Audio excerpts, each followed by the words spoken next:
बिल्कुल भी कंकाल ही रहेगा। अब नेक्स्ट दोस्तों बात करते हैं, देखिए यहाँ पे कुछ और इम्पोर्टेंट पॉइंट है। पेशी और अस्थिबंधन दोनों कोलेजन से बने होते हैं।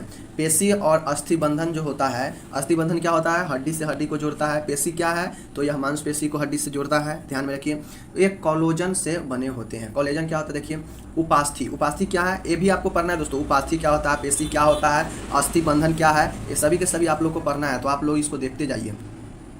अब दोस्तों मैं बात करता हूँ, यह एक लचीला चिकनी उपास्थि की बात कर रहे हैं। यह एक लचीला होता है, चिकनी लोचदार ऊतक होता है। यह रबर जैसा भरण को जोड़ों में लंबी हड्डियों के सिरों को आवृत्ति करता है और उनकी रक्षा करता है। देखिए दोस्तों, जो लंबी हड्डी होता है उसके जोड़ जो होता है वहाँ पे मौजूद होता है और वहाँ पे चिकना बनाता है, रबर जैसा होता है, जिससे उसके रक्षा करता है उस हड्डी को टूट फूट से। जी हाँ दोस्तों, कौन, उपास्थि।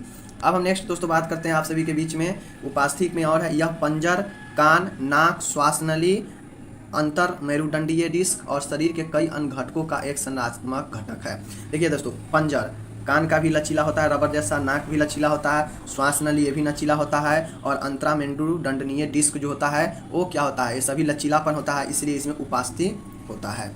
अब हम नेक्स्ट दोस्तों बात करते हैं, यह हड्डी की तरह कठोर और रुक्ष नहीं होता है। क्या कहे दोस्तों, यह लचीला रबर के समान होता है उपास्थि, इसलिए यह हड्डी के समान नहीं होता है, क्योंकि हड्डी कठोर रुक्ष होता है।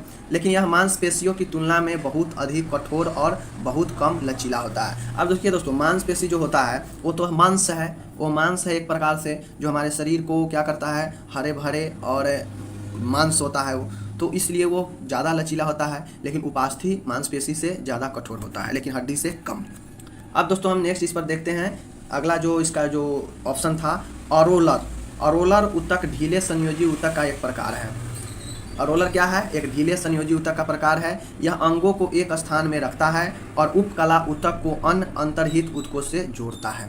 दोस्तों देखिए, अरोलर ऊतक जो है वो क्या करता है, अंगों को एक स्थान में रखता है जोड़कर, और यह उपकला ऊतक को अन्य अंतर्हित ऊतकों से जोड़ता है। अंतर्निहित का मतलब जो अंतर्निहित होता है उस ऊतक को उपकला ऊतक से जोड़ता है, कौन, अरोलर ऊतक।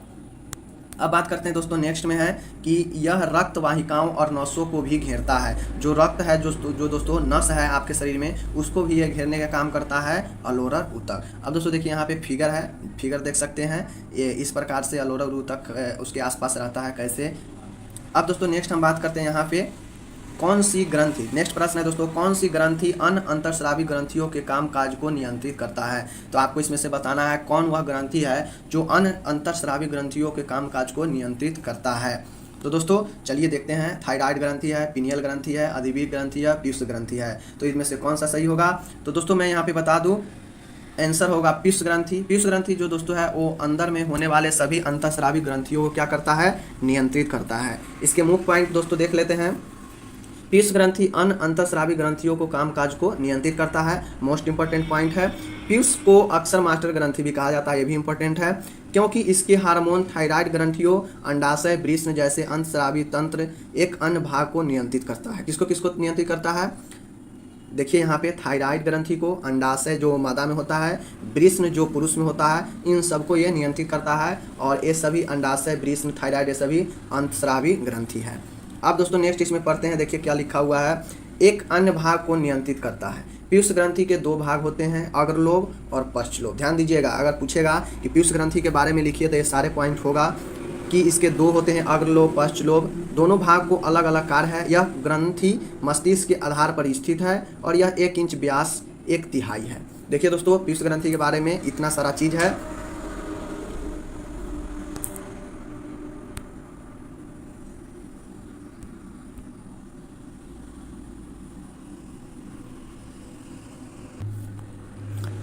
तो दोस्तों इस प्रकार से आप पीयूष ग्रंथि का कार्य लिख सकते हैं। अब इसका एडिशनल इन्फॉर्मेशन देखते हैं इस क्वेश्चन के बारे में। तो दोस्तों एडिशनल इन्फॉर्मेशन यही है, थायराइड ग्रंथि एक तितली के आकार की ग्रंथि है। देखिए दोस्तों, थायराइड ग्रंथि जो है एक तितली के आकार का ग्रंथि है और यह गले के आधार में स्थित होती है। जी हाँ दोस्तों, यह गले के आधार में स्थित होता है। यह हार्मोन को रिलीज करता है जो चयापचय को नियंत्रित करता है, मतलब मेटाबॉलिज्म जो होता है। यह 2 इंच लंबा होता है।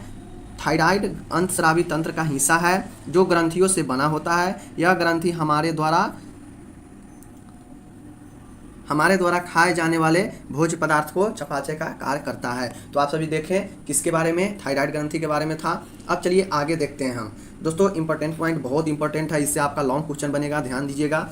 पिनियल ग्रंथि एक छोटी मटर के आकार की ग्रंथि है। देखिए दोस्तों पिनियल ग्रंथि के बारे में बात हो रहा है। यह मस्तिष्क में स्थित होता है, ध्यान दीजिएगा। यह मटर के आकार का ग्रंथि है। पूछेगा कि ऑब्जेक्टिव में या फिल इन द ब्लैंक में कि मटर के आकार का ग्रंथि कौन है, पिनियल ग्रंथि। यह मस्तिष्क में स्थित होता है। इसे तीसरी आंख कहा जाता है। यह लगभग 1/3 इंच लंबी होती है।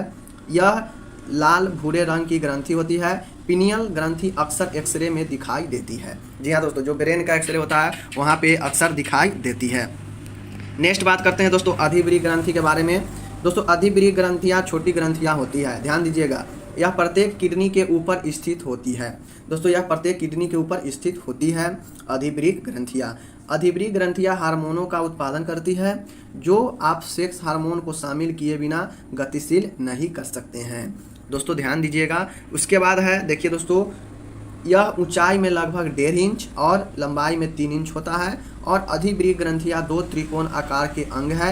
इस ग्रंथि का बाहरी हिस्सा हार्मोन का उत्सर्जन करता है जिसे थाई एड्रिनल कार्टेज कहा जाता है। जी हाँ दोस्तों ध्यान दीजिएगा, आप सभी ध्यान से सुनते चलिए, वीडियो को देखिएगा 1-2 बार, बहुत समझ में आ जाएगा। अब नेक्स्ट क्वेश्चन के बारे में देखते हैं फ्रेंड्स। निम्नलिखित में कौन सा मानव शरीर की सबसे बड़ी संधि है? तो दोस्तों मानव शरीर की सबसे बड़ी संधि कौन सी है आपको बताना है। ऑप्शन देखते हैं यहाँ पे। ऑप्शन में है दोस्तों श्रोणि, या दोस्तों ऑप्शन में है श्रोणि, कंधा, घुटना या घुटक। उसके बाद एक ऑप्शन है एड़ी। जी हाँ दोस्तों एड़ी। तो आपको बताना है इसमें कौन सी सबसे बड़ा संधि है मानव शरीर में। तो चलिए देखते हैं दोस्तों, आप लोग को इंपॉर्टेंट पॉइंट दिखा देते हैं यहाँ पे। शरीर की अस्थियों के हिस्सों को शामिल करने वाले सभी प्रकार की गतिविधियों के लिए संधियाँ आवश्यक है।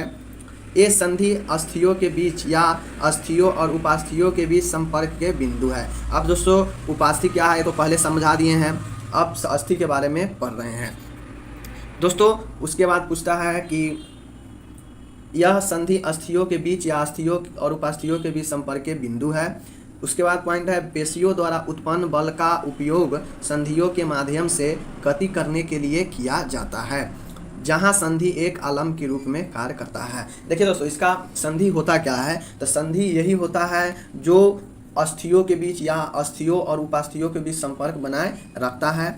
यह पेशियों द्वारा उत्पन्न जो बल होता है उसके माध्यम से गति किया जाता है, जहां संधि एक आलम्ब के रूप में कार्य करता है। उसके बाद है दोस्तों, मतलब सीधा सीधा समझिए दोस्तों, ये बेस होता है जिसके द्वारा आपका शरीर का संरचना क्या होता है, ये आपका क्लियर होता है, बनता है। उसके बाद दोस्तों है इन संधियों में गतिशीलता विभिन्न कारकों के आधार पर भिन्न होती है। अब व्याख्या करते हैं दोस्तों कि इंपॉर्टेंट पॉइंट क्या है। देखिए दोस्तों मानव शरीर में 360 संधियाँ होती है। देखिए दोस्तों संधियाँ मतलब क्या होता है, देखिए समझ में आ जाएगा। मानव शरीर में 360 संधियाँ होती हैं। इन संधियों को 3 प्रमुख संरचनात्मक रूपों अर्थात तांतव, उपास्थीमय और श्रेमलय में वर्गीकृत किया गया है। घुटने का जोड़ श्रेलस जोड़ है। देखिएगा ध्यान से, घुटने का जोड़ किस प्रकार का जोड़ है तो श्रेलस जोड़ है। उसके बाद है तांतव संधि किसी भी गति को अनुमानित नहीं करते हैं। उसके बाद दोस्तों है इसका इंपॉर्टेंट पॉइंट है, इस प्रकार के जोड़ को खोपड़ी की सपाट अस्थियों द्वारा दिखाया जाता है जो करोटी बनाने के लिए टाँके के रूप में सघन तांतव संयोजी ऊतकों की मदद से सिरे तक जुड़ती है। इस प्रकार के जो संधि होता है ना, ये खोपड़ी में दोस्तों जो होता है दिखाया जाता है। उसके बाद दोस्तों है उपास्थि में संधि में शामिल अस्थियों को उपास्थि की मदद से आपस में जोड़ा जाता है। अब उपास्थि क्या है दोस्तों, ये भी ऊपर हमने पढ़ा दिया, क्लियर कर दिया है। उसके बाद दोस्तों है कशेरुक दंड में आसन कशेरुकाओं के बीच का जोड़ इस स्वरूप का होता है और यह सीमित गतिविधि की अनुमानित देता है। दोस्तों नेक्स्ट देखते हैं, अब यहाँ पे कहता है श्लेष्मल संधियों में 2 अस्थियों की दोमुही सतहों के बीच द्रव से भरे श्लेष गुहों की उपास्थि की विशेषता है। इस तरह व्यवस्था काफ़ी गतिविधि की अनुमति देती है। देखिए दोस्तों कौन अनुमति नहीं देती है गतिविधि की और कौन देती है, आपको ऊपर में बता दिया गया है कि ये नहीं देती है और ये देती है। कुछ उदाहरण है कंदुक खलिका संधि, हिंज संधि, किल्लक संधि, संसर्पी संधि और परयान संधि। दोस्तों ये संधि का उदाहरण है, देखिए। उसके बाद दोस्तों है मानव शरीर में सबसे बड़ी संधि घुटना संधि होती है, ध्यान में रखिएगा। मानव शरीर की सबसे छोटी अस्थि स्टेपिज है। अब हम बात करते हैं दोस्तों अब एक पॉइंट है यहाँ पे, इस प्रकार के मानव में सबसे बड़ी संधि घुटना संधि होती है। तो दोस्तों ये 5 क्वेश्चन था और हमने क्या क्या इसमें पढ़ा है दोस्तों, जहाँ से आपको लॉन्ग क्वेश्चन या शॉर्ट क्वेश्चन बन सकता है। तो मैंने पढ़ा है ग्रंथि के बारे में, उदाहरण उसका दिया, मैंने पढ़ा मस्तिष्क के बारे में, संपूर्ण उसका प्रकार पढ़ा, और फिर मैंने दोस्तों पढ़ा उपास्थि के बारे में और संधि के बारे में। तो दोस्तों ये सारे के सारे आपको वहाँ पे क्या है, आपका सिलेबस में है, आप लोग इसको पढ़िए, ध्यान में रखिए। और दोस्तों मिलते हैं अगले किसी वीडियो के साथ, तब तक जय हिंद, नमस्कार। ये था फर्स्ट ईयर का फर्स्ट वीडियो, तब तक धन्यवाद, जय हिंद।